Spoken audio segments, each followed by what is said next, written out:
സജീവൻ, ഇപ്പോൾ കോൺഗ്രസ് സഹയാത്രികനായ റെജി പറഞ്ഞ അഭിപ്രായം കേട്ടു.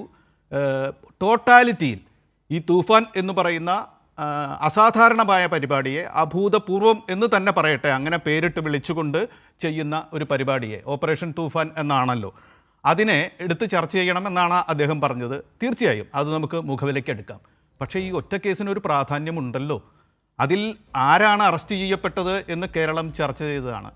അത് മുഖ്യമന്ത്രി സതീശൻ്റെ അടുത്ത ആളുകളാണ് എന്ന് മാത്രമല്ല, അദ്ദേഹത്തിൻ്റെ മീഡിയ ടീമിൻ്റെ നേതാവൊക്കെ ആണ് അതിൽ അറസ്റ്റ് ചെയ്യപ്പെട്ടത് എന്ന് പറഞ്ഞു. അന്ന് തന്നെ മാധ്യമപ്രവർത്തകനായ താങ്കളും ശ്രദ്ധിച്ചിട്ടുണ്ടായിരിക്കും, ഒരു കേസിൽ, പ്രത്യേകിച്ചൊരു മയക്കുമരുന്ന് കടത്ത് കേസിലൊക്കെ ഒരു കൂട്ടർ അറസ്റ്റ് ചെയ്യപ്പെട്ടാൽ അവരെ പോലീസ് ചോദ്യം ചെയ്യും. നിയമം അനുവദിക്കുന്നുണ്ട് 24 മണിക്കൂർ വരെ അവരെ ചോദ്യം ചെയ്യാനുള്ള സമയമുണ്ട്. ഈ കേസിൽ സജീവന് ഓർക്കുന്നുണ്ടാവും, പ്രേക്ഷകരിൽ ചിലർക്കെങ്കിലും അറിവില്ലെങ്കിൽ അവരുടെ അറിവിലേക്ക് വേണ്ടി പറയുകയാണ്, കാസർഗോട്ടെ ഈ മയക്കുമരുന്ന് പിടിച്ച കേസിൽ 7 മണിക്കൂർ കഴിഞ്ഞപ്പോഴേക്കും മജിസ്ട്രേറ്റിൻ്റെ മുൻപിൽ അവരെ ഹാജരാക്കുന്ന നില ഉണ്ടായി. 24 മണിക്കൂർ ചോദ്യം ചെയ്യാനുള്ള അവസരം മുമ്പിലുണ്ടായിരിക്കെ പോലീസ് 7 മണിക്കൂർ കഴിഞ്ഞപ്പോഴേക്കും കോടതിയിൽ ഹാജരാക്കി, കോടതിയിൽ ജുഡീഷ്യൽ കസ്റ്റഡിയിൽ വിട്ടു. ഈ 7 മണിക്കൂർ ഈ പ്രതികൾ വേണ്ടതുപോലെ ചോദ്യം ചെയ്യപ്പെട്ടിട്ടില്ല എന്ന സംശയം ആർക്കും ഉന്നയിക്കാവുന്നതാണ്. ഞാനങ്ങനെ പറയുന്നില്ല. ആ പ്രതികളിൽ നിന്ന് കിട്ടിയ വിവരം വെച്ച് 4ാമത്തെ പ്രതിയെ പെരുമ്പാവൂരിൽ നിന്ന് പിടിക്കാനും പോലീസിന് കഴിഞ്ഞു. പക്ഷേ 24 മണിക്കൂർ കസ്റ്റഡിയിൽ വെച്ചില്ല. അങ്ങനെ ഒരു സംശയം കൂടി നിൽക്കുകയാണ്. ഇപ്പോഴിതാ അതിൻ്റെ പിറ്റേ ദിവസം അതിൻ്റെ നോഡൽ ഓഫീസറെ തന്നെ, ആ പദ്ധതിയുടെ നോഡൽ ഓഫീസറെ തന്നെ മാറ്റി. പിന്നാലെ ആ കേസ് അന്വേഷിക്കുന്ന ഉദ്യോഗസ്ഥനായ CI സ്ഥലം മാറ്റി. ഇപ്പോൾ CI ഇല്ല അവിടെ. ഈ അപേക്ഷ കൊടുക്കാൻ മറ്റൊരു CIക്ക് ചാർജ് ഉണ്ടാവും, ആ CIക്ക് കൊടുക്കാമായിരുന്നു. അതും ചെയ്തിട്ടില്ല. എന്താണ് ഇത് അർത്ഥമാക്കുന്നത്? എങ്ങനെയാണ് മാധ്യമ പ്രവർത്തകൻ എന്ന നിലയ്ക്ക് താങ്കൾ ഈ സംഭവത്തെ നോക്കിക്കാണുക? സജീവൻ,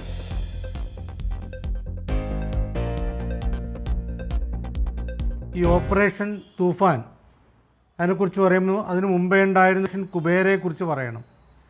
ഓപ്പറേഷൻ കുബേര ഇതേപോലെ കൊട്ടിഘോഷിക്കപ്പെട്ട് വളരെ കൊണ്ടാടപ്പെട്ടൊരു കാര്യമായിരുന്നു. പക്ഷേ എത്രമാത്രം ഈ പലിശപ്പണക്കാരെ പിടിക്കാനായി ആ നടപടിയുമായിട്ട് മുന്നോട്ടേക്ക് പോയി എന്നൊരു ചോദ്യമുണ്ടല്ലോ. ഇവിടെ അതേപോലെയാണ്. ഓപ്പറേഷൻ തൂഫാൻ വന്നു, കുറേ ആളുകളെ മയക്കുമരുന്നുമായിട്ട് പിടിക്കുന്നു, അതിൻ്റെ കണക്കുകളൊക്കെ പറഞ്ഞു. ഇതിനു മുമ്പും ഇതേപോലെ പേര് ഓപ്പറേഷൻ തൂഫാൻ എന്നല്ല എങ്കിൽ പോലും ഈ മയക്കുമരുന്നുമായി ബന്ധപ്പെട്ട ആളുകളെ പിടിക്കുന്നത് ഉണ്ടായിരുന്നു. അത് പെട്ടെന്നുണ്ടായ സംഭവമല്ല. ഇതുവരെ പിടിക്കാതിരുന്ന ആളുകളെ ഇപ്പോൾ പിടിക്കുന്നു. ഓപ്പറേഷൻ തൂഫാൻ വന്നതിന് ശേഷമാണ് മയക്കുമരുന്നുമായി ബന്ധപ്പെട്ട് അറസ്റ്റുകൾ നടക്കുന്നത്, വേട്ട നടക്കുന്നതൊക്കെ പറയുന്നതിൽ കാര്യമില്ല. ഇനിയിപ്പോൾ അതിൽ ശ്രദ്ധ കൊടുത്തുകൊണ്ടിരിക്കാം. താങ്കൾ പറഞ്ഞ പോലെ ഇത് തീർച്ചയായിട്ടും നല്ല കാര്യമാണ്. ഈ മയക്കുമരുന്നിൽ നിന്നും മറ്റും ലഹരിയിൽ നിന്നും നമ്മുടെ നാടിനെ രക്ഷിക്കുക, നമ്മുടെ യുവാക്കളെ രക്ഷിക്കുക എന്നൊക്കെ പറയുന്നത്.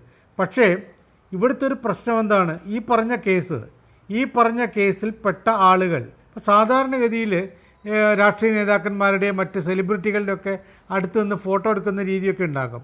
പക്ഷേ ഒരാളുമായിട്ടുള്ള ഒരു അടുപ്പം എന്ന് പറയുന്നത് തുടർച്ചയായിട്ട് എല്ലാ കാര്യങ്ങളിലും, അത് അവരുടെ ഫോട്ടോയിൽ പോലും അല്ലെങ്കിൽ വീഡിയോയിൽ പോലും ബോഡി ലാംഗ്വേജ് കണ്ടാൽ അറിയാവുന്ന രീതിയിൽ അത്രയും വളരെ അടുപ്പമുള്ള ആളുകളായിട്ടാണല്ലോ ഈ പ്രതികളിൽ ചില ആളുകളുള്ളത്.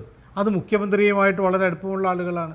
അതിനിടയിലാണ് ഈ പറഞ്ഞ രീതിയിൽ അറസ്റ്റ് ചെയ്തിട്ട് വേണ്ട തെളിവുകൾ കോടതിയിൽ മജിസ്ട്രേറ്റിന് മുമ്പാകെ ഹാജരാക്കണം. അത് 24 മണിക്കൂർ മുമ്പ് ഹാജരാക്കണം. പക്ഷേ അതിനിടയിൽ കിട്ടുന്ന സമയത്ത് പരമാവധി ഇതുമായി ബന്ധപ്പെട്ട എല്ലാ കണ്ണികളെക്കുറിച്ചുള്ള വിവരങ്ങളും തേടിപ്പിടിക്കുക എന്ന് പറയുന്നൊരു ചുമതല പോലീസിനുണ്ട്. അത് നടപ്പാക്കിയോ ഇല്ലയോ എന്നുള്ളത് താങ്കൾ ചോദിച്ചു. ഇത്രയും പെട്ടെന്ന് എന്തായിരുന്നു വേഗത? അത് കഴിഞ്ഞിട്ട് ഇവരെ ജുഡീഷ്യൽ കസ്റ്റഡിയിൽ വിടുന്നു. ആ ജുഡീഷ്യൽ കസ്റ്റഡിയിൽ നിന്ന് വീണ്ടും പോലീസ് കസ്റ്റഡിയിലേക്ക് വാങ്ങുക എന്ന് പറയുന്നൊരിതുണ്ടല്ലോ. കാരണം ഇത് വെറും തമാശയുള്ള കേസല്ല. ഇവർ ഈ സംസ്ഥാനത്തിനകത്തുള്ള ഇതിൻ്റെ എല്ലാം നിയന്ത്രണങ്ങളുള്ള ആളുകളാണെന്ന് നമ്മൾ വിചാരിക്കുന്നു. അവർക്കുള്ള രാഷ്ട്രീയ ബന്ധം പോലും ഏതൊക്കെ രീതിയിൽ ദുർവിനിയോഗം ചെയ്തു എന്ന് നമ്മൾ കണ്ടെത്തേണ്ടതാണ്. ഇതൊക്കെ രാഷ്ട്രീയ ബന്ധത്തിൻ്റെ മറവിൽ എന്തെല്ലാം തരത്തിലുള്ള ക്രിമിനൽ പ്രവർത്തനങ്ങൾ, ഇത്തരത്തിലുള്ള മയക്കുമരുന്ന് വിപണനവുമായി ബന്ധപ്പെട്ട പ്രവർത്തനങ്ങൾ, മയക്കുമരുന്ന് ഉപയോഗിച്ചു എന്നുള്ളതല്ല, മയക്കുമരുന്ന് വിപണനമാണ്. ആ വിപണനത്തിൻ്റെ പ്രവർത്തനങ്ങൾ നടക്കുമ്പോൾ ആ കണ്ണികളെ പൂർണ്ണമായിട്ടും ഓപ്പറേഷൻ തൂഫാൻ എന്ന് പേരിട്ടിട്ടുണ്ടെങ്കിൽ ആ ഓപ്പറേഷൻ തൂഫാനിൽ ഏറ്റവും കൂടുതൽ ശ്രദ്ധ കൊടുക്കേണ്ടിയിരുന്നത് വളരെ ശക്തമായ കണ്ണികൾ, രാഷ്ട്രീയ സ്വാധീനം ഉപയോഗിച്ചുകൊണ്ട് എവിടെയും കടന്ന് ചെല്ലാനും എന്തും അട്ടിമറിക്കാനൊക്കെ കഴിവുള്ള ആളുകൾ ഇതുമായി ബന്ധപ്പെട്ട് പിടിയിലാകുമ്പോൾ അവരെ അതിന് ബന്ധപ്പെട്ട പരമാവധി തെളിവുകൾ ഉണ്ടാക്കിയെടുക്കുകയാണ് വേണ്ടത്. അതുണ്ടായോ എന്നുള്ള ചോദ്യം സ്വാഭാവികമായിട്ടും നാട്ടുകാരുടെ മനസ്സിലുണ്ട്. എന്തെല്ലാം ന്യായീകരണങ്ങൾ പറഞ്ഞാലും ഇതുണ്ട് എന്നുള്ള കാര്യത്തിൽ സംശയവുമില്ല.